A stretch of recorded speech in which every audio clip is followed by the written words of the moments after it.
Welcome to Josh's House of Nerd podcast. Hello, Nerd Nation. I'm Josh, and I welcome you to the podcast. Grab a cold evergreen goblet of blue milk and make yourself comfortable here at my House of Nerd. Now, for tonight's sponsor. Do you like martial arts? Do you like to break dance? Well, if you said yes to any of those questions, then come on down to JHoN's Discoteca de Capoeira, where we will teach you about the ancient form of breakdance fighting called Capoeira, where dancing is fighting. All here at JHoN's Discoteca de Capoeira, we're breaking in. We'll break in your opponent's face. Join now. There. Breakdance fighting. Okay. About the closest I could get to any movie that's got like a Zoolander kind of Right. feel to it. All right, gents. Tonight on the podcast, we are on the topic for the month, which is martial art movies. And today we are talking about Crit's pick, the 1993 movie Only the Strong, starring Mark Dacascos, Stacey Travis, Paco Cristel Preto, and Jeffrey something, because I forgot his last name. Lewis, there we go. I didn't put it on here. It is a movie about a former Green Beret that learned capoeira and wants to teach capoeira to school kids to help them have a better life. Let's talk about this amazing movie. So it was 99 minutes long. I just want to point this out. It was 99 minutes long. This sounds a little bitter, John. What are you trying to tell us here? I mean, you have some kind of a tone going on there. Just remember, you two, I gave you two great options and one bad one. You picked the bad one, so this wasn't on me. That's true. You guys couldn't help yourself. True. I guess I'll go with Roger Ebert's quote that it's almost cruel in its stupidity and naivete. I laughed when I saw that. Oh, man. Did you see the budget on this thing and how much it actually took in? $6 million, yeah. Like, holy crap. The budget was $6 million and it took in $3 million. Oof. Instant classic. Yeah, and it's only available on YouTube. Yeah, like you can't or if find you it. somehow find it like in an old video store or something. If anybody wants it, get it now on YouTube only. Like, that's where and it shows you that nobody cares enough to copyright strike that thing. It's like, whatever. We don't care. Just leave it up there. Crit, I just wanted to ask you, is this like your revenge for like Santa Claus the movie, or no? I mean, okay, it's a little bit of revenge, but it's revenge against your martial arts films picks because they were martial art adjacent films, not martial art films. Hey, I had good picks on mine. Besides The Matrix, there was two other other ones were Jackie Chan movies. Yeah, all right, but still, what we had to watch. I know, Matrix, one of the best movies of all time. That's what you got to watch. I won't disagree with that, but I'm saying it's martial arts adjacent. It's not really a martial arts film, in the way that it isn't about, Right, but that I'm really strict about that definition. But yeah, it's one of those things I've threatened to get on the podcast a couple of times, and so I'm glad I forced you guys to watch it. You threatened to make me watch it at your house a couple of times too. Yeah. I mean, there are just so many great scenes in here, and they're great because they're terrible. And this is a lot of fun to watch with other people, just because it is absolutely ridiculous. Like, I watched it. This is really for this podcast is kind of difficult because it's like, all right, I guess we're just going to go over the scenes that made us laugh the most. You know, I watched it with my family. So did you really? You forced them to watch it? I did, and I feel only slightly bad about it. What they think about it? Well, they loved the Jamaican guy in the beginning. Yep. Oh, that guy was awesome. Loved him. And then hated everything else. Okay. and wondered why they came down to visit in the first place. Oh, they were questioning their existence in life. Well, I followed up Lord of the Rings with this because we were watching Lord of the Rings before, so they're like, why can't we go back to Lord of the Rings? I would even watch the extended editions. It seems like an escalation in quality. You mean a de-escalation? You heard me. Yeah. Well, after we finished it, we went and turned on the Bob's Burgers Capoeira episode. So Okay. Oh, that's a good one.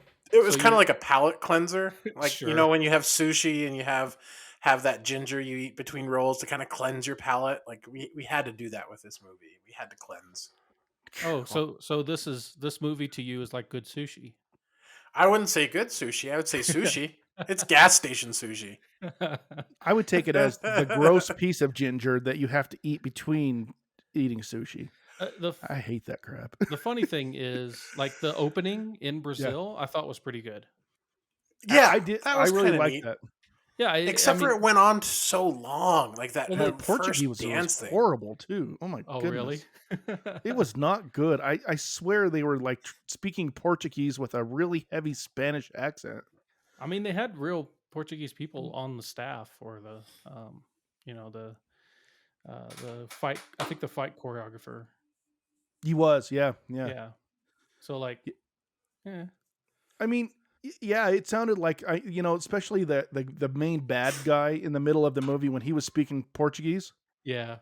I'm just like, are you Well, I'm speaking sorry. Spanish or Portuguese? okay. Because it was so much like Spanish, it was crazy. This is convoluted setup, the movie, because Yeah, it's like you have these interracial gangs with a bunch of buff white guys in the middle of it too for some reason, and they all know, like, and even the Jamaicans even know about capoeira and, like, the whole ritual and clapping and what songs to sing. Like, this is like a weird gang, from the start.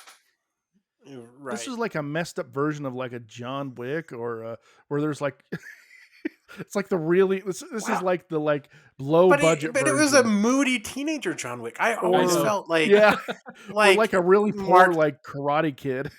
Yeah. like Mark DeCassos was like constantly whiny and like just like, I'm gonna walk out now and I'm gonna show you how angry I am, and like especially when they're talking in the beginning about starting that class, like, this will never work, and he gets all like huffy and leaves. It's just like, this is a teenager. Like, this is what teenagers do. The melodrama is just over the top. Like, Oh, it it's- is Yeah.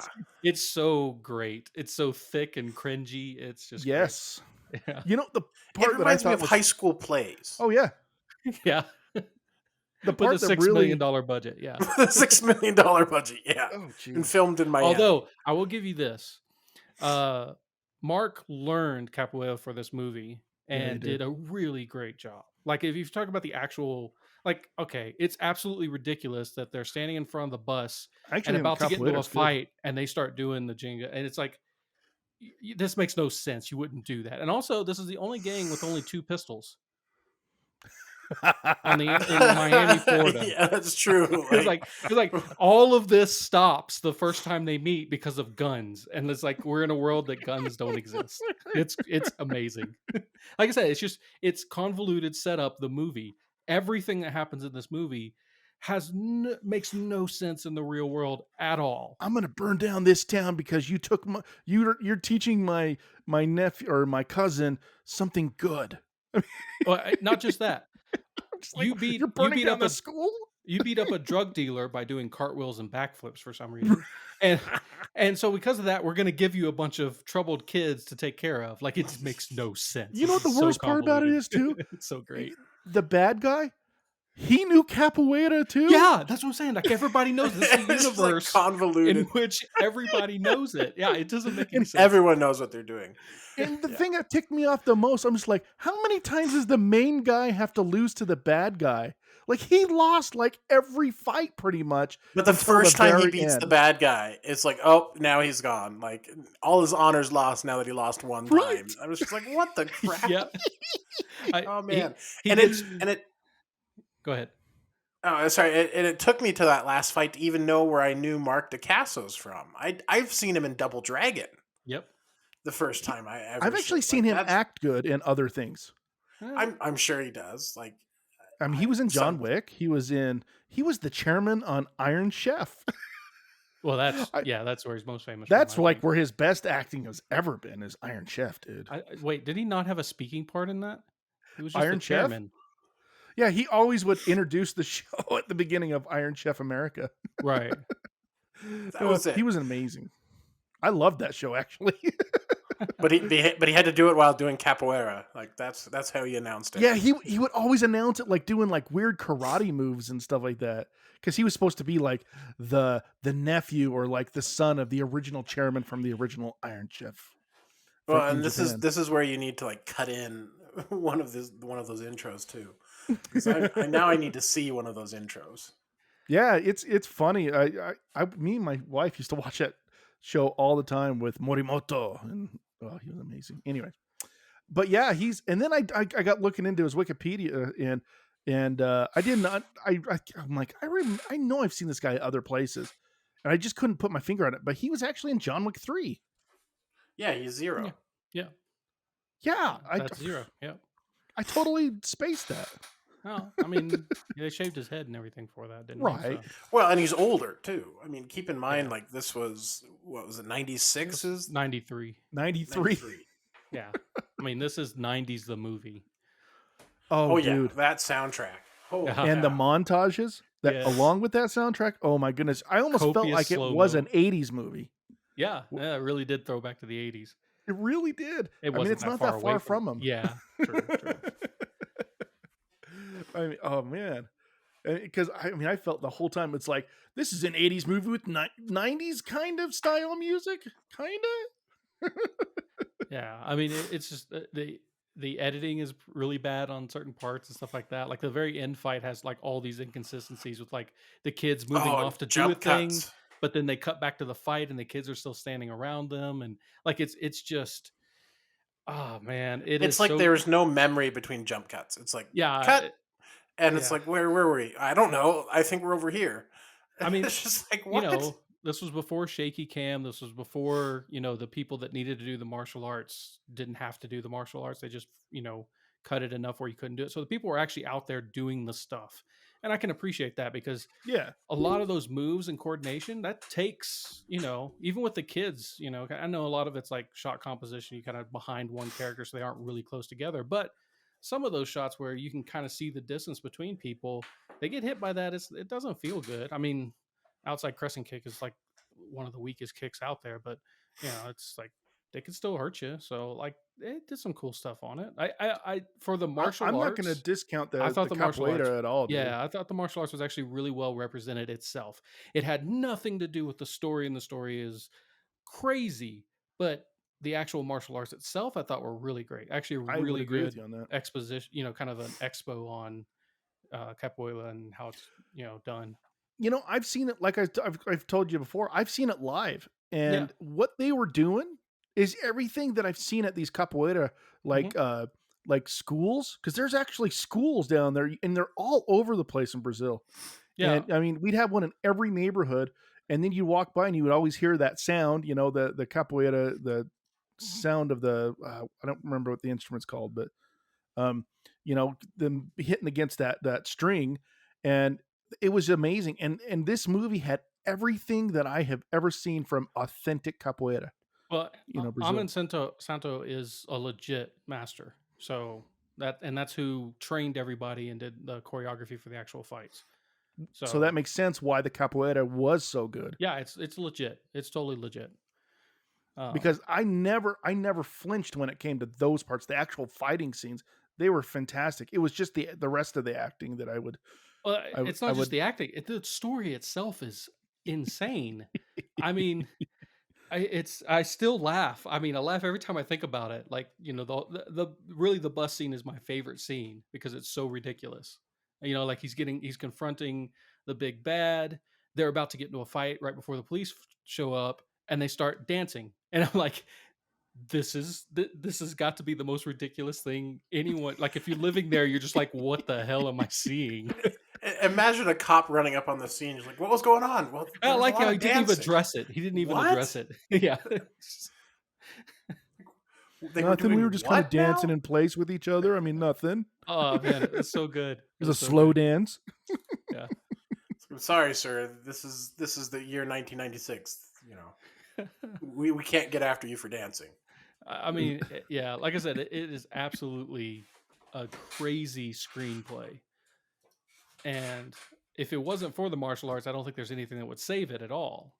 But I find the martial arts compelling in this movie. This is a movie that I would it makes me think about back in the days where you had USA Up All Night. Mm-hmm. And this is a movie they would play on that. And you knew that you were getting a cheesy movie, but yet it was still kind of enjoyable, kind of at least to have in the background. I mean, like I said, there's nothing better than getting a couple of friends together and watching this movie and just laughing your butt off. And I can see that, like, if we had watched that as a group, I would have probably really enjoyed like doing like a Mystery Science Theater 3000 kind of thing to it and stuff. And yet I didn't totally hate this movie. I mean, I know it's shocking to you. I didn't totally hate it, but it's it's not on the like. It's not boring. No, it's not boring. I mean, it's got some boring parts, but it's not as a whole boring. But I gotta say that it didn't take much effort to keep up with it either. I was literally doing my picks during watching the movie, and yet I knew everything that was still going on, even though I was looking down at a computer screen the whole time looking for the next topic of movies. Yeah, this is totally a background movie. Like you can literally tune out until a good fight scene happens, pay attention to the fight scene, and then tune out again. You'll miss nothing in this movie other than why does everybody know Capoeira? Like that's the only thing that's going in your head. Is like, why does everybody know this? And where are the guns? Yeah, that exact thing happened. I was like doing the thing, and all of a sudden that second fight with the bad guy, the cousin, and I was like, huh, okay. And I kind of looked up and watched that for a minute, and then I was like, all right, looking at what movies am I doing this week again? Where was I? Yeah, I mean, I hate everything that has to do with the school. I mean, the weird part is like the first time I watched this, I thought that the older Jamaican dude that gets beat up at the beginning, when he first gets back to the States, I thought he was like a senior at that school, and I'm like, is this an adult attacking a high schooler? And it wasn't. He was kicking a high schooler's older brother or something. Yeah, that was forcing him to drug deal or something like that. But still, I'm like, this is weird. This is really weird, right? You know, it's another scene that I thought was kind of like, it felt really out of place. Like, I mean, there's a lot of scenes in this movie that feels really I was going to say, like, what's in place in this movie? Which one? Like, it's just a ride. Yeah. But the part where he, all of a sudden, out of the middle of nowhere, he goes and attacks their chop shop and stuff. And I'm just like... It's like, it felt kind of out of the middle of nowhere. Like, we have to piss him off. Like, that's our plan. You know, right. I think though that this is a seminal movie in martial arts because I'm pretty sure that scene alone inspired the scene in Transporter. Really?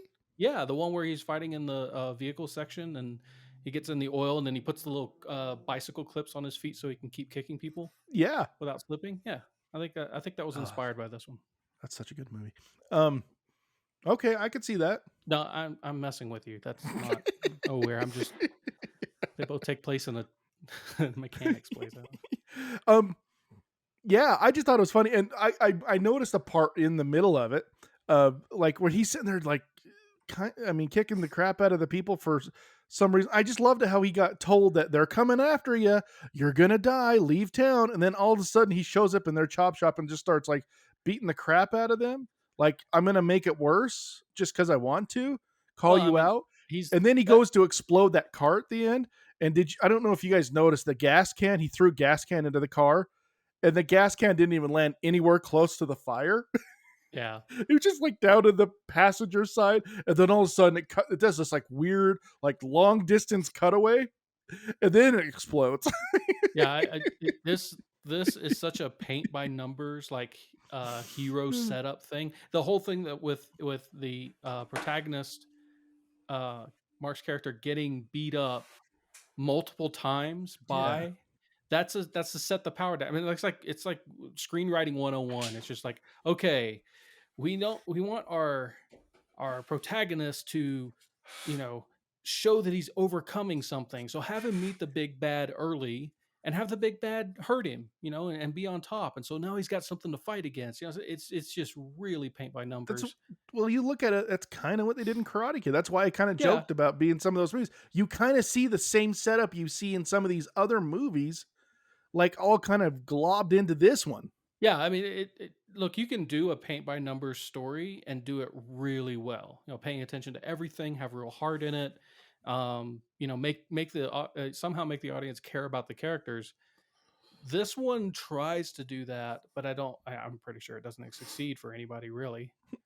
It's definitely a popcorn movie, turn your brain off, but it's also like it's just.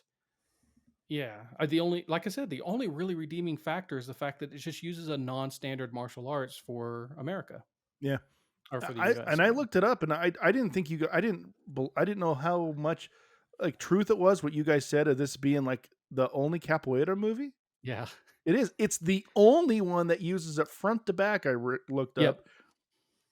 The only other and no one other style in the whole movie. The only other one that does it pretty well is The Quest with JeanClaude Van Damme. It has a He does capoeira in that? No, he doesn't, but there is a character because it's one of those, Ultimate Fighter. We went out, we invited all the best fighters in the world to Tibet, and they all So are Mortal different Kombat. styles. Yeah, it's Mortal Kombat essentially, but without Oh. all the superpowers and stuff, sort of. Okay, I've never seen that one. Yeah, it's actually, well, I'll get it on the list sometime because it's actually an interesting watch. But yeah, it's that's like the only movie I can think of that actually has, like this martial art up front for a specific character. That's their martial art.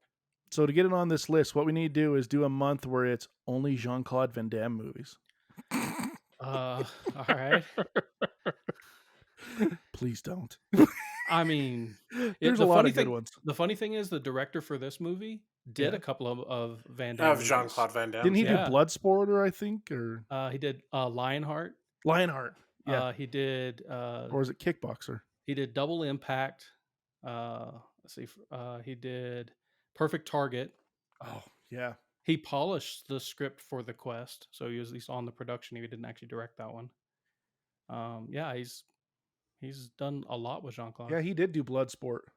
Yeah, he did do Bloodsport. Cyborg. Oh, he did the screenplay. He did a lot of things. Story. He didn't direct that one. But he didn't direct them, but he did the screenplay of Bloodsport. Yeah. Yeah, he did a lot of Jean-Claude Van Damme stuff. Yeah. That's crazy. Huh. I wouldn't have guessed that, but there you go. Yeah.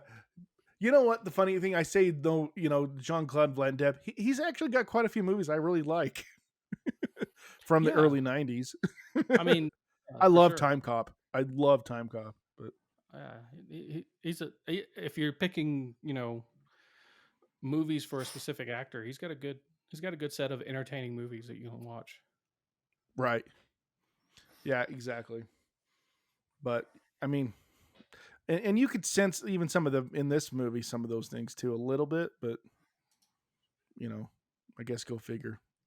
I don't know. Overall, I was entertained by this movie. I was entertained even though I, didn't have to like keep my attention on it the entire time to keep up with it.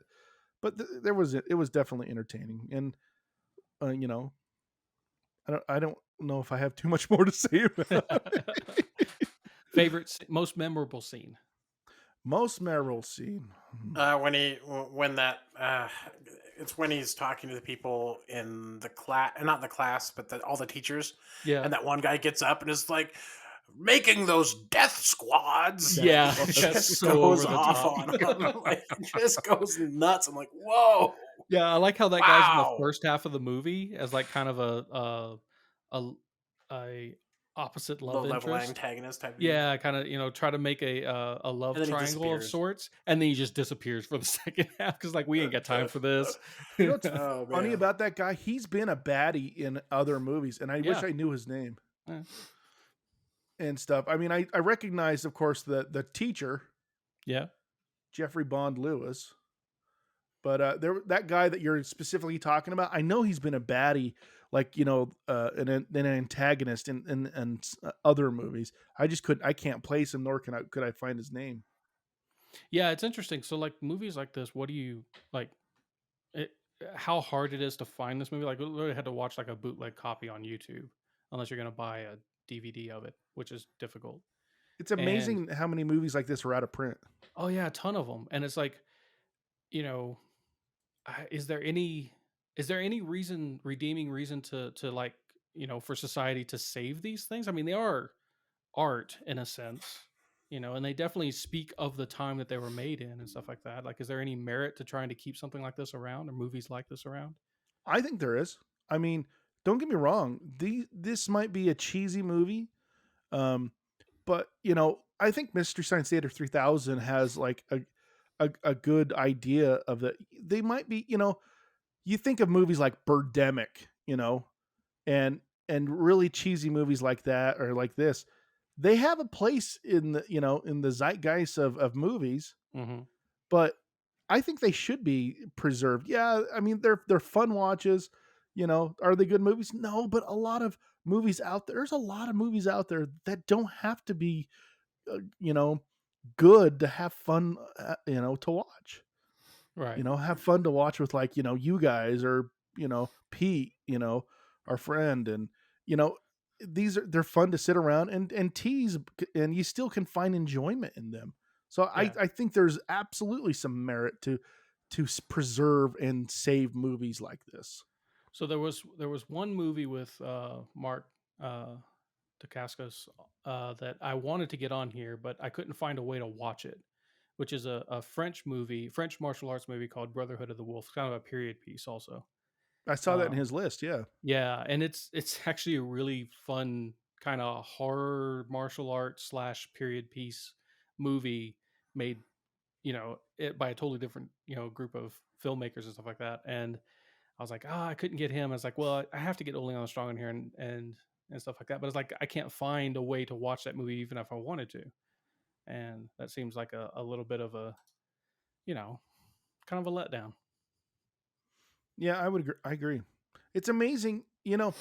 I mean, even throwback to a movie that was it's kind of growing on people, that they did again release it again, and it did find popularity in that release, but it took years with UHF, like by Weird Al Yankovic. Mm-hmm. That is a movie. That was out of print for like 10 years, Yeah. and and yet it's a movie that everybody loved, and you couldn't find it. You could find like random VHS tapes of it, but it's like, why is it so hard to find these movies? Yeah, You would and think that there would be a service or something like that that would have this kind of like known but kind of hard to get, older, 90s movies. I mean, back in the VHS days, there was a ton of these type of movies that would just go straight to DVD or straight to VHS. well, I think the interesting part too is that the technology is at a point where the storage for this type of stuff doesn't cost hardly anything.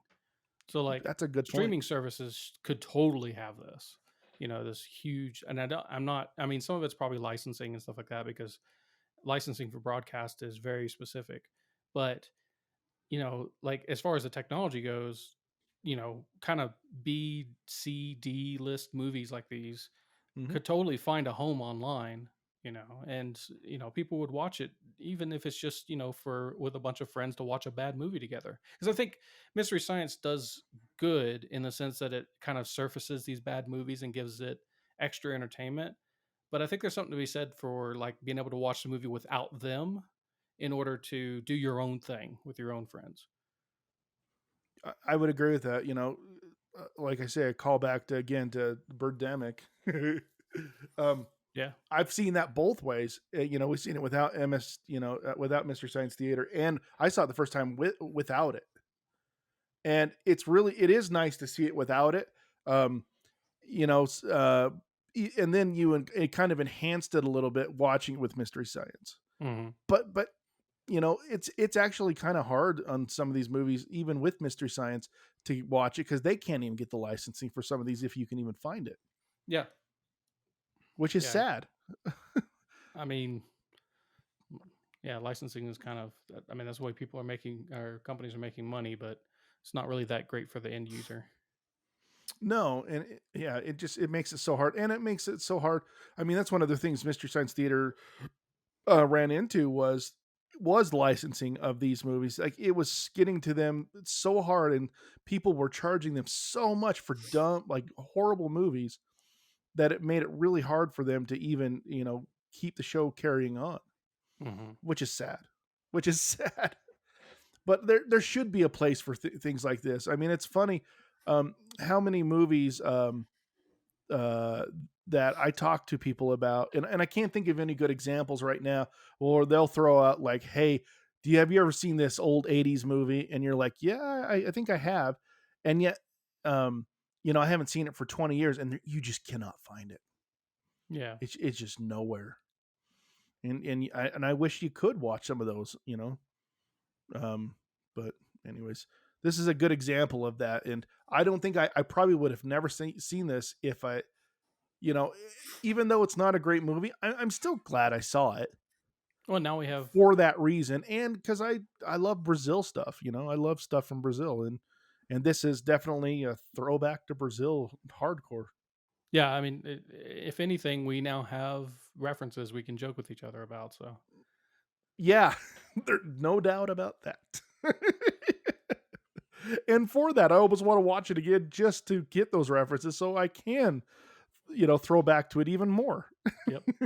Yeah, and the funny thing is, like, this is a second watch, and yes, I'm very different place than I was when I first watched it when I was a kid. But still, this is, I was still like I said, I was still entertained by it. I mean, for very different reasons from when I was 13. But yeah.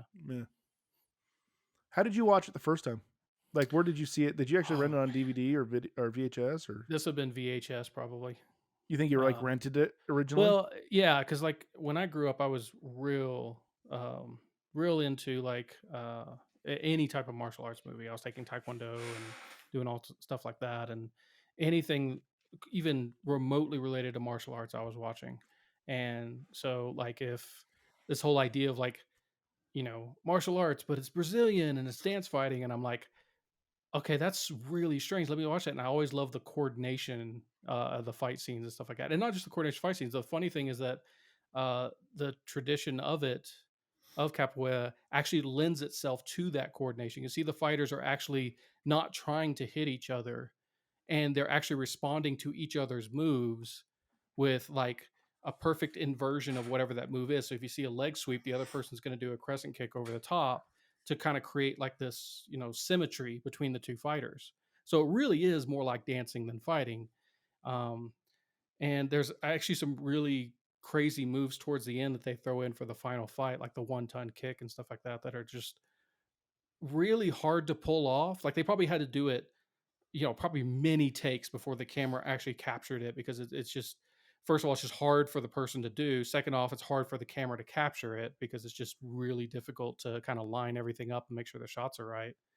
And I always appreciated this movie for getting the martial arts on film in a way that looks good and is still pretty it seems like it's pretty truthful to the actual practitioners, like how they actually go about it. And it's respectful to the art, even if the movie itself is trash, but it's my trash, so I'm okay with that.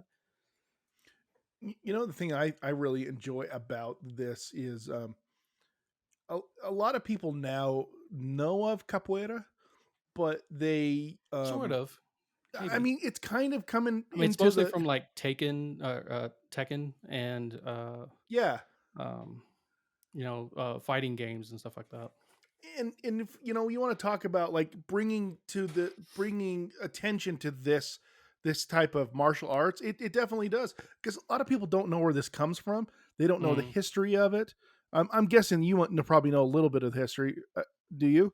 Yeah, I mean, I had to for one of my black belts, I had to actually do a book report on other martial arts.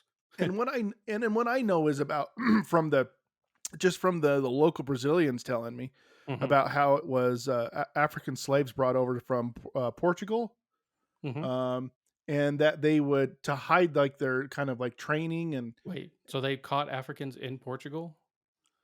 Well, they were bringing Portugal. The Portuguese were bringing. Portuguese were bringing them over. Yes, yeah. Okay. Yeah, that makes more sense. Sorry, that was right. weird. And that when they would come over and work the plantations in Brazil, they would hide. They would kind of hide their training by calling it a dance. Yeah, when really they were training to do this martial arts. Yeah, it's the exact same thing as if you. About like let's say probably the most pop culture famous version of this, which is Ninja Turtles, actually. So like the bow staffs, size, the nunchucks, Mm-hmm. they were all developed in Okinawa during occupation. Those were regular or at least originally farming instruments that they at uh, learned how to use in secret for their own, kind of defense and stuff like that. And so it's kind of a similar thing. It's like I think there's actually a couple different examples across the world of martial arts that were hidden within a traditional thing that they could make be seen as non-threatening to the people that were, kind of overlords over them. Mm-hmm. And yeah, capoeira is a very famous version of it. Um, but yeah, as far as there's a reason why you don't see that used like in mixed martial arts or something like that, is because it's beautiful, it's cultural, it's really really interesting, and it's used a lot in extreme martial arts, which is more, demonstrations and stuff. Get your crew together, go out and do a show essentially. But it's not used in the martial sense, isn't used a whole lot for like, I need to win a fight, so I'm going to pull out capoeira. It's not really how it works. No, and I even thought about that a few times when I was watching this movie. Like, Oh how yeah, would you practically use this? yeah. I mean, it crossed my mind a few times. Like the reason why there's so many backflips and cartwheels in it is because that's part of the dance. That's part of kind of the ritual of doing it, and the move sets that you and your partner that you're mock fighting with, That's sparring, true.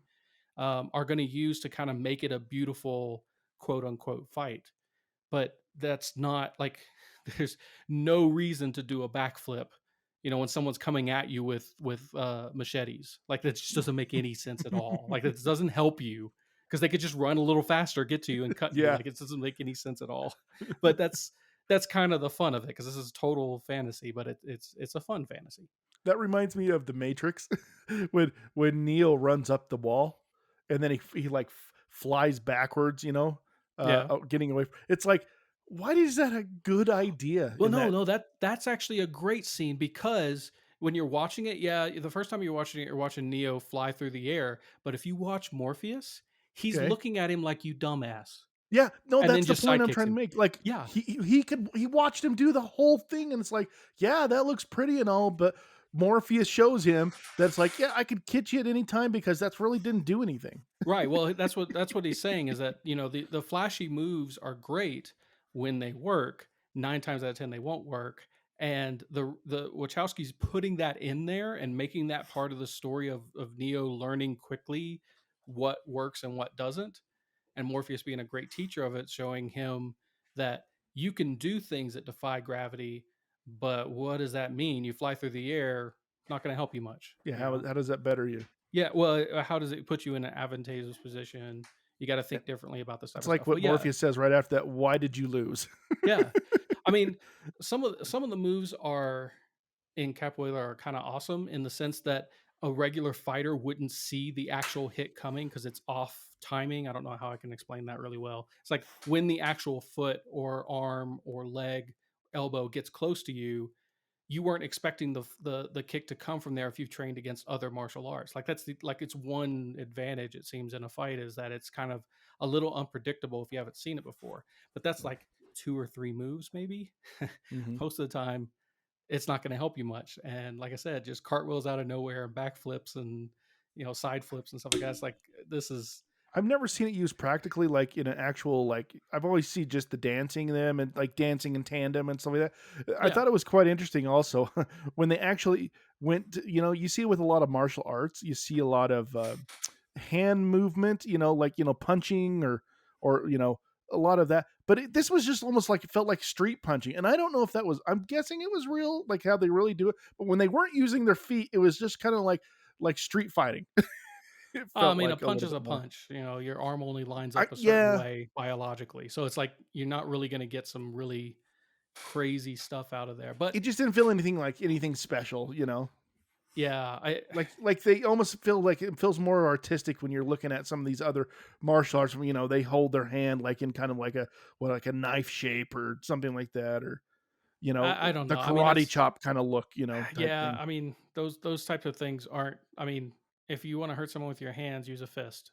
Yeah. Like there's, I just thought it was interesting because or a they didn't dress. It doesn't look dressed up at all, and that's, I'm guessing, like you're pointing out, that it's legitimately how it really is. Maybe. I mean, it's still a movie. It's still a lot of, okay, what's the coolest thing we can think of to put on film to show the audience? Because the audience, they're going, that's the thing that's amazing about this movie, is that they could have dialed in all of the fight scenes, because the audience that they were releasing this to, obviously, 6 million, they only got back 3.2.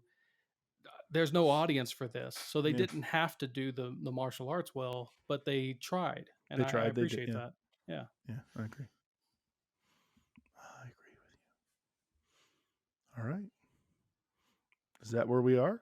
I guess so. John, any memorable scenes before we move on to the ratings? Other than the one I already shared, no. Oh, right, you already did one. I'm trying to think of mine. I knew you were going to ask for me.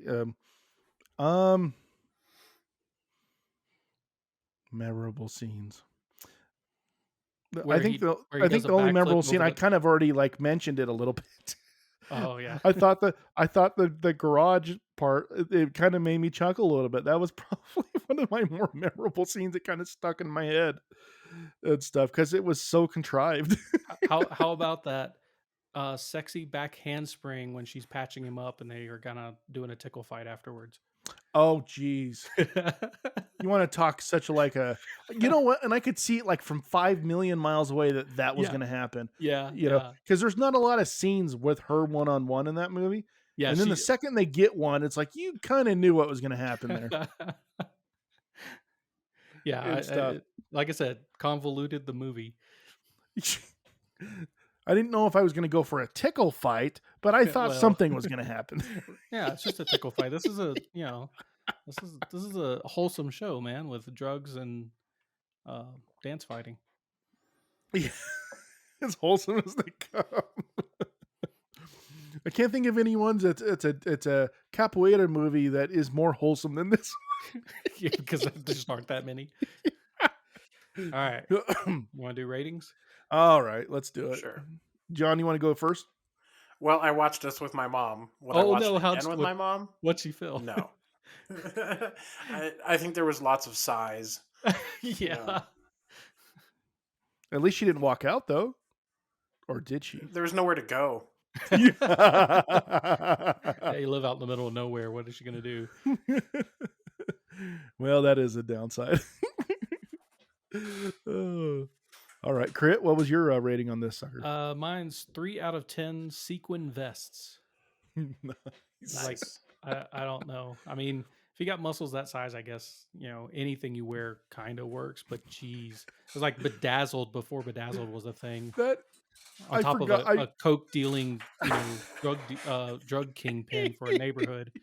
I'm like, that's a questionable look, my man. It's funny you say it. I keyed into it when I was watching it, but I'd forgotten about it since. And now I'm thinking about it, I'm like, man, that guy wore a lot of vests. They were going I want to show him his muscles. I mean, if you got them, flaunt them. But geez, that's a very 90s look. I was yeah. All right, Josh. Well, I gave it 4 out of 10 kicks to the face. Okay. And I'm pretty sure I wouldn't own this movie. He should be preserved, but I don't know if you can own this movie. You might be able to find it on eBay. Yeah, OBS use copy on eBay. Yeah. Probably for $200 because it's such a quality movie. Well, because it's so rare. Rare. Oh my goodness! All right, guys, that was fun. Crit, I appreciate this movie, as cheesy as it was and stuff. I appreciate you bringing it to the podcast. You are welcome. And I'm glad you had to. I mean, you like to watch it, and you watched it. And I didn't feel that tortured by watching it. It's funny. I gave this one probably the lowest rating I've ever given, just because you guys have pointed out. Because we made fun of you. You guys have pointed out that I've rarely given under a 6. Yeah. And I'm like thinking, okay, I need to start like really evaluating now that we've been doing this for a little while. I need to really evaluate this against some of the other movies that we watch. And I feel like we have seen some worse movies than this.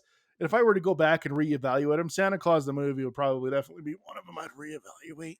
I think I gave it still one of my lower scores. Maybe. It was like a 6 or 5, but actually I think I gave it a 7. Dang it. Oh, jeez. No, I'm just thinking about, and it shouldn't have. It should have been more like a 4 or 5 or lower. But anyways, yeah, that's why I gave it this. It's like the lowest one, but I want to put out there that I know it's not the worst one we've ever watched, Yeah. even though this is the lowest rating. But it's because last week you guys were like teasing me that I hadn't given a lower, super low one before, even on bad movies and stuff. And you're right. I was having a hard time kind of gauging, like, how low should I go? Yeah. How mean should I be? I mean, Pete always calls me low expectations, man. So anyway, all right, guys, you ready for my picks? Ready to go. And Yep. this was an interesting one. I just want to put this out, by the way. This was an interesting one to kind of look at and kind of pick for movies. It wasn't hard. It was just interesting. I had to dig a little deeper than I normally do. Okay. And stuff. So I did find some ones, and I was shocked on how many have been how many movies do come from plays. There's a lot. I was shocked on how many, and there was quite a few that I didn't know came from originally from a play. So anyways, I wanted to throw that out there. This one made me think quite a bit, Chris. So good for you. Okay. Cool. I had to go through a lot of like top 150 lists and stuff like that. All Why right. I was watching the Capoeira movie. Yeah. All right. Here's the first one. What is lost can be found again. Number 2. This movie has an odd premise. 3. This movie's premise might be hard to handle. You want to hear him again? What are you feeling, Craig? I'm thinking Lost and Found, but what do you think? I'm good with that. Okay, number 1 then. Good. I was kind of hoping you'd pick that one. All right. Let's talk about number 2. Number 2. This movie has an odd premise. This is The Odd Couple with Jack Lemmon and Walter Matthau. I love those guys. Yeah, I didn't realize that came from a play. But it is. Sense. It was originally a play. Yeah, that makes sense. And Walter Matthau was actually in the original play, and then they asked him to come back to do the movie with Jack Lemmon. Well, he's amazing, so yeah. Yeah. Or was amazing. I love Grumpy Old Men movies. Anyways, yeah, great movie. Number 3. This movie's premise might be hard to handle. A Few Good Men. Mm-hmm. I did not know that came from a play. Yes. I can't. Oh, we missed that one. That's a man. I would have liked to have done that one.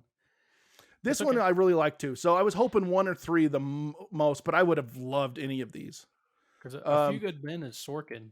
Alan Yeah. Sorkin. So like, that dialogue is amazing. Which was why I picked it. There's a lot of good movies to pick from, but anyways, doesn't mean you guys can't pick it too. Anyways, number 1, this is a movie I really like, and I would like to talk about it. It's Finding Neverland. Okay. I don't know if you guys have seen it, but I really enjoy it. It's been a long time, I think. Yeah. About Peter Pan. Mm-hmm. Finding Peter Pan again. Anyways, I thought it was kind of a fun, interesting movie. It would be fun to talk about. Okay. Yeah. There's a lot of kind of like premises in there that, that talking about childhood and things like that. And I hadn't seen it again either. I just remember like good things about it when I saw it there originally. Really enjoyed it the first time I watched it. And I thought it'd be fun to revisit it. Is Finding Neverland off of a play itself, or is just based off of Peter Pan, the play? No, it's an actual standalone play. Standalone play? Okay, cool. That they made into a movie. All right. So every one of those. So the hard part with this one was staying away from musicals because they're kind of plays. That's all right. Yeah, I would have been like, I don't want to do a musical, but fine. But I wouldn't have said, no, they're not plays. I mean. Yeah, I almost picked Annie. I love Annie. Nice. And stuff. But I stayed away from Hairspray. My daughters really wanted me to do Hairspray. But which is why I was like, if I dabble even a little bit into musicals, they're going to say, Dad, do Hairspray. Wow. Did we already have we already we haven't done a month for musicals, have we? No, but I have a feeling I'm one of these days. I'll suffer through it. But I'm also a musical guy. I don't like them all, but there's quite a few I do. Sure. And I never saw myself as being a guy who likes musicals. When I was That's younger, right. I didn't. Taste change, man. My taste very much changed, and it very much changed when I got married and had daughters. Yeah. That makes kind of sense. changed it a lot. I'm sure. And my wife really loves musicals. Anyways, guys, great podcast. Thanks for being on the podcast tonight. We appreciate it. I can't wait to hear what you guys have to say about Finding Neverland. And to everybody out there listening, thank you for watching, or thank you for listening and supporting us and this channel. And please click the like button if you like what we heard, like what you heard here from us. Comment below if you have anything to add to this wonderful movie. And if you do get a chance to see the movie, see it. It's on YouTube. And as always, to everybody out there, may you be excellent to each other and live long and prosper. From all of us here at Josh's House of Nerd. Have a good night.